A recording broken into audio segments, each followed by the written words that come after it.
O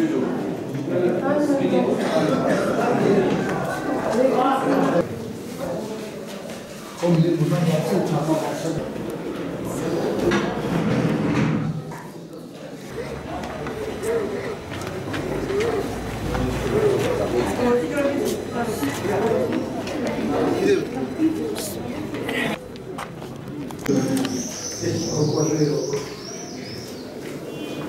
Cep telefonlarında bakmışsanız çıkışta alın. Sizden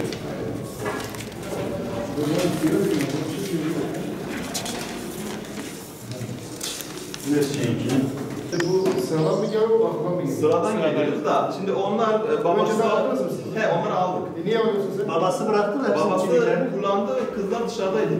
Kimlikler hepsi bırakıyor. Mahmut sen abi.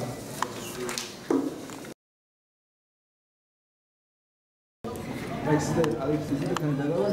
Bir de her başına birinci. No katı var. Önce de bildirecekler, o pata kuracak. Emniyet var. Ama cep telefonu için varsa bir bakayım.